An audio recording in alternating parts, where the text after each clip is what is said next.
Welcome back to Dark Deeds and Conspiracy Podcasts, the show where history's strangest mysteries get a closer look. I'm Jordan. And I'm Alex. And today's story, it's got everything. A house fire on Christmas Eve, 5 missing children, a family that never gave up hope, and more questions than answers, even 80 years later.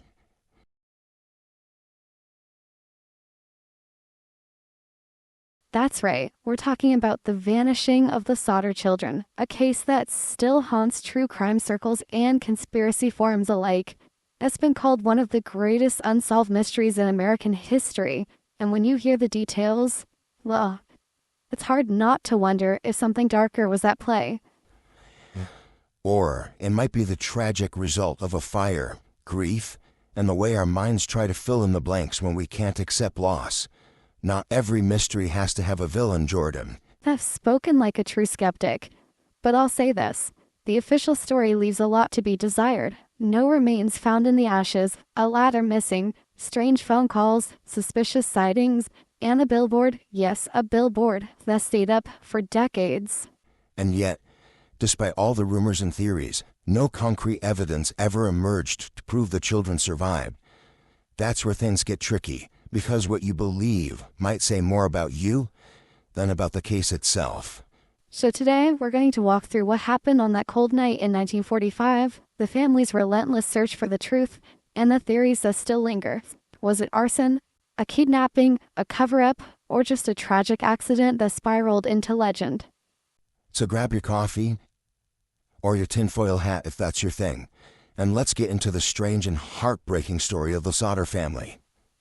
This is The Vanishing of the Sodder Children.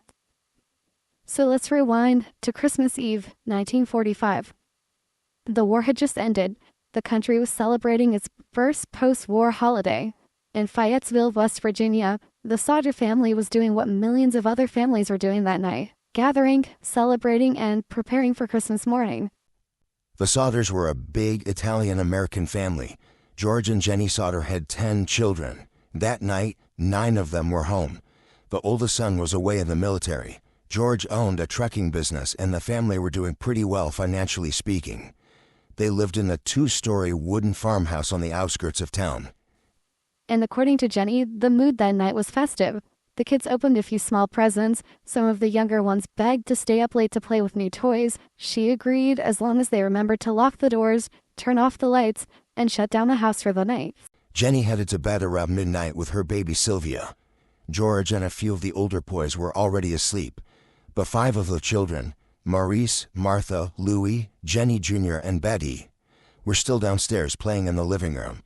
And that's the last time anyone saw them. Around 1 a.m., Jenny was jolted awake by a strange phone call. A woman's voice asking for someone Jenny didn't know. Laughter in the background, glasses clinking. It sounded like a party. And when Jenny said that she had the wrong number, the woman laughed weirdly and hung up. Which already feels off, right? Middle of the night, strange call, party sounds. It sets this entire tone. But Jenny didn't think much of it in the moment. She noticed the lights were on downstairs still. The curtains open, the front door unlocked. Things the kids were supposed to have taken care of. But figuring they'd just fallen asleep, she turned everything off and went back to bed. Then, just a short time later, around 1:30, Jenny woke again. This time it wasn't the phone. It was the sound of something heavy hitting the roof, then rolling off. And a few minutes after that, the house was on fire. She woke George, grabbed the baby, and started shouting for the rest of the kids. The older boys made it out, and so did Marion, one of the teenage daughters. But the younger 5 kids, the ones who had been playing downstairs, were nowhere to be found. George tried everything. He broke a window to get back in, cutting his arm in the process. He climbed through the smoke looking for his children, but the staircase was already engulfed in flames. He ran back out and tried to climb to the 2nd floor, but the ladder that was always propped against the house was gone. Dawn, that's a huge detail. He then tried to move his 2 trucks closer to the house to climb on top of them, but neither would start even though they had worked perfectly the day before. Neighbors started to arrive, and someone ran to call the fire department, which, by the way, didn't even have a direct emergency line. You had to track down the fire chief. Yeah, small town 1945 emergency response at its finest. It took the fire department nearly 7 hours to arrive. By then, the Sodder home was reduced to ash.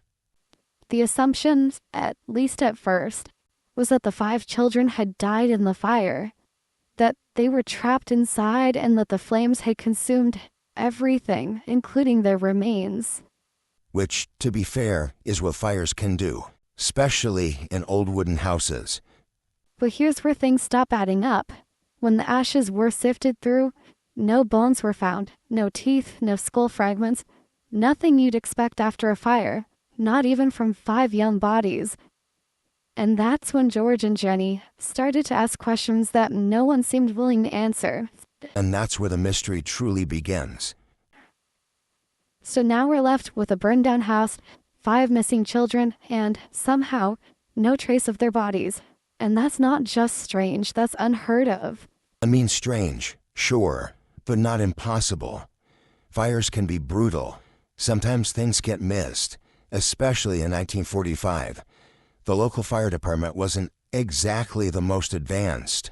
This was a volunteer crew led by a part-time fire chief who, by the way, didn't even know how to drive the fire truck and had to wait for someone else to get him. So we're putting total chaos on the list of official explanations.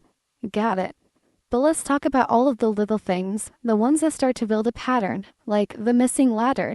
That wasn't just misplaced. It was later found 75 feet away in a ditch. Yeah, that one's weird, I'll give you that. But it was a chaotic night. The ladder could have been moved earlier that day and forgotten, or even taken by a prankster, who knows? And the cut phone line. That gets glossed over a lot, but Jenny had tried to call for help and couldn't get through. Later, it was found that the phone line had been intentionally cut, not damaged by fire. That's a big red flag. Or someone thought they were cutting the power line and messed up. That's what the phone repairman said. Again, not saying it's not suspicious, just saying it doesn't immediately scream kidnapping ring. Except that man had been stealing block and tackle equipment from the Sodders' property a few weeks earlier. George confronted him. That same man was later identified as the one who cut the phone line. And he claimed he thought he was messing with the electric line, not the phone. Which, okay, doesn't exactly clear him of weird behavior, but it's not quite a smoking gun either. Let's also not forget about the burning smell Jenny claimed she had noticed before the fire, and the loud bangs she heard on the roof. Later, her children even said they'd seen something that might have been a ball of fire being thrown onto the roof before the fire started. Some people think it might have been a Molotov cocktail or a grenade-type device. We're taking kids' memories during a traumatic event as hard evidence now. Maybe not proof, but when everything starts to feel off, you have to wonder. Or you have to be careful not to let confirmation bias take over. It's easy to connect dots after something horrible happens. Here's one more for you. Days after the fire, a telephone operator claimed to have seen the Sodder children peering out of a car window as it drove away from Fayetteville that night. And other sightings trickled in too. People swore they'd seen the kids alive, sometimes with strange adults, sometimes at the hotel, even as far away as Florida. Eyewitness accounts are notoriously unreliable, especially after a case goes public. People want to be part of the story. They start saying things that match the headlines. Fair, but that wasn't enough to stop George and Jenny. They believed from the beginning that their children had been taken, not lost in the fire. They started putting up flyers, offering rewards, even hired a private investigator. One of Lowe's PIs claimed that the fire chief, F.J. Morris, had actually found a heart in the ashes, put it in the box, and buried it secretly. And then when investigators dug it up, it turned out to be beef liver, not a human organ, and it hadn't been touched by fire, which meant it was planted. Right. Either as a cruel joke or to placate the Sodders. Either way, it's deeply messed up. That wasn't just incompetence, that's deception. I'll admit, that one crosses a line. The family never stopped searching. They believed the fire was staged, that someone set it intentionally to cover up a kidnapping. George was outspoken about his anti-Mussolini views. He'd argued politics with other Italian immigrants in the area. Some people believe he made enemies, and the fire was retaliation. But if this was some kind of mob hit or political message, why not just go after George directly? Why take the children? Why no ransom, no communication, no leads that ever turned into anything concrete? We don't have the answers, but sometimes the lack of answers is the point. Everything official just felt too convenient. A quick declaration, they're dead, let it go. No investigation, no remains, no closure. And so the mystery deepened and grew into something bigger than the fire itself. So here we are, 5 children vanish in a house fire, but no bones, no remains, and no satisfying explanation. Naturally, the theories started rolling in. Right. Some are grounded in reason, and some, well, not so much. Let's start with the big one. Kidnapping. George Sodder was outspoken, especially about his hatred for Mussolini, even after the war ended. And that really rubbed some people the wrong way in Fayetteville's tight-knit Italian immigrant community. And that might have sparked some animosity, sure, but how do you get from political disagreement to let's steal 5 of this guy's kids and burn his house down? And that's the question. But in 1945, tensions were high, something local members of a pro-Mussolini group or even the Italian mafia might have orchestrated it. Maybe it was meant to punish George or scare him into silence. That's a bold theory. But again, why just 5 kids? Why not take the whole family out?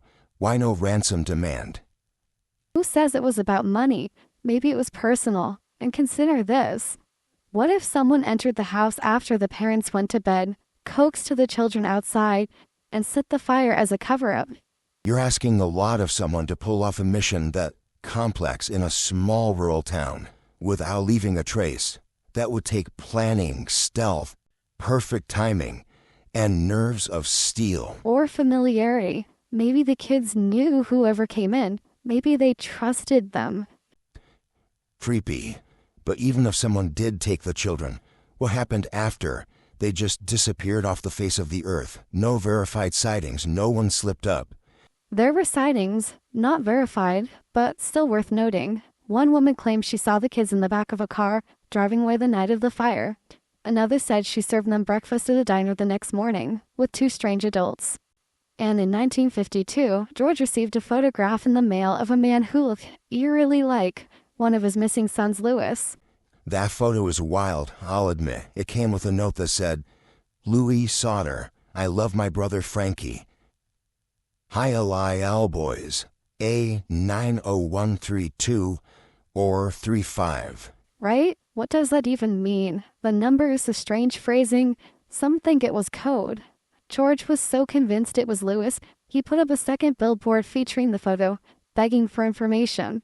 But handwriting experts couldn't verify anything, and the photo itself could have been a hoax. Some people think it was a cruel prank. Cruel or not, they kept the fire of hope alive for George and Jenny. And then there's the theory that the children were trafficked. Some believe they were taken and sold, either by organized crime or corrupt individuals. That would explain the lack of contact, the secrecy.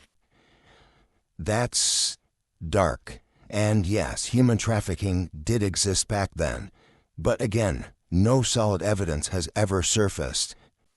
Which doesn't mean it didn't happen. Sometimes the lack of evidence is the evidence. Too clean, too controlled. Or it could all come down to something simpler and sadder, that the kids really did die in the fire. The house burned for about 45 minutes, but the second floor collapsed into the basement, which is where the kids were sleeping. Maybe the remains were just never recovered. Yeah, but the fire chief himself admitted they didn't look very hard. The site was barely investigated. The fire was ruled accidental almost immediately. No autopsies, no thorough search, nothing. Fair point. But then you look at experts today. Some say that if the fire had burned hot enough for long enough in the right conditions, it is possible the bodies could have been completely destroyed. Still doesn't explain the bone fragments from other animals found in the ashes, but not a single trace of the kids. Or maybe that's just one of those deeply unsatisfying truths that we may never know, that sometimes chaos doesn't leave neat answers. But the Sodders weren't okay with that. They never were. George died in 1969 still believing his children had been taken. Jenny kept the black morning dress she wore the night of the fire and never wore anything else in public again. It became their whole life. They put up a billboard with the kids' faces. It stayed on Route 16 for over 40 years. 5 faces, 1 message. It said, what was their fate? Kidnapped, murdered, or still alive? That billboard turned a family tragedy into an enduring American mystery. So imagine this. It's the late 1940s. Your house is burned to the ground, 5 of your children are gone, and no one, not the authorities, not the media, wants to look into it further. What do you do? If you're George and Jenny Sodder, you never stop. You keep asking questions. You knock on doors. You chase every lead, no matter how thin. And they really did. George traveled across the country following up on sightings. He even went to St. Louis once after hearing a rumor that one of his daughters might be in a convent there. He was that desperate for answers. He even tried to get the FBI involved, and for a while they actually agreed to look into it. But they pulled out when local police refused to cooperate. From the start, local authorities were dismissive at best, hostile at worst. That's one of the hardest parts to swallow. This wasn't just a tragedy. It became an institutional failure. A family begging for help and being shut out again and again.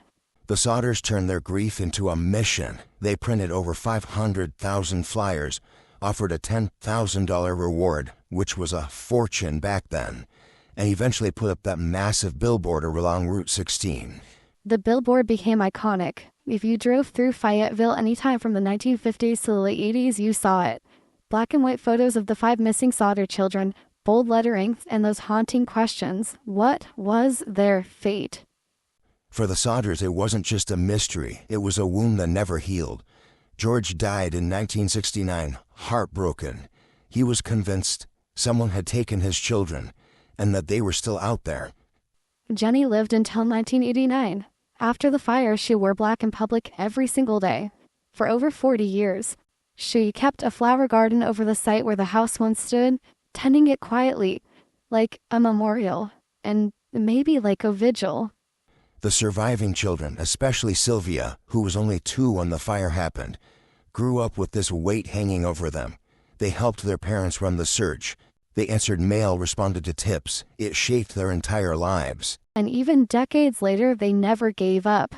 Sylvia, in particular, continued to speak out to the 2000s, saying she still believed her siblings might have survived, that the truth was still out there somewhere.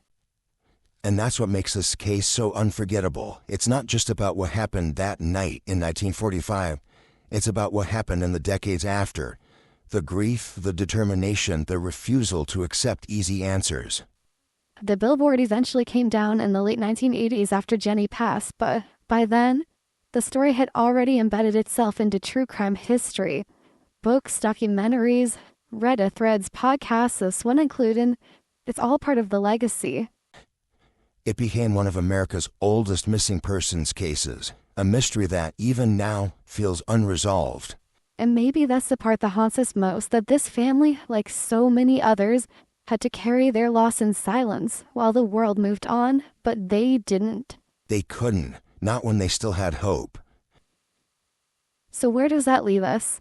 It's been nearly 80 years since the fire. No confirmed remains, no verified sightings, no real closure. And yet, the case refuses to fade. In recent years, the Sodder story has found new life on Netline. Reddit threads, YouTube documentaries, TikTok theories, a new generation of amateur sleuths are picking apart every detail, trying to do what the authorities never could. Solve it. And thanks to the internet, more people than ever are seeing the billboard photos, reading old newspaper clippings, and asking the same questions George and Jenny did. What happened to the Sodder children? There have been efforts to re-examine the case. In fact, some family members have reportedly considered DNA testing on the photo that was sent of Lewis. But there's no public confirmation anything ever came of it. Sylvia Sodder, the youngest child and the last surviving sibling, has continued to keep the story alive. In interviews, she's said that she still believes deep down that something else happened that night, something more than fire. That kind of faith, it's hard to wrap your head around. But after everything the family went through, I can't blame her. I don't know what happened that night, but I do know that the Sodders deserved better. They deserved answers. At the very least, they deserved an investigation that treated their questions seriously. Instead, they got silence, suspicion, and heartbreak. And yet, they never stopped searching, never stopped hoping.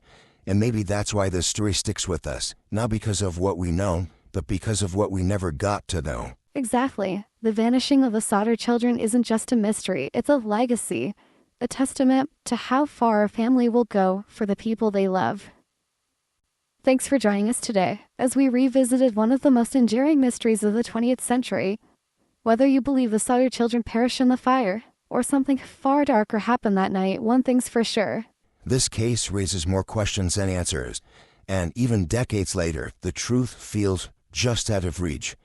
But that's what makes stories like this still haunting and so human. If this episode got you thinking, we'd love to hear your thoughts. Do you have a theory about what happened to the Sodder children? Do you think they'd survived? Let us know in social media or in the comments. And if you liked what you heard today, don't forget to rate and review the show. It helps other curious minds like yours find us. Until next time, stay safe, stay curious, and don't believe everything you're told.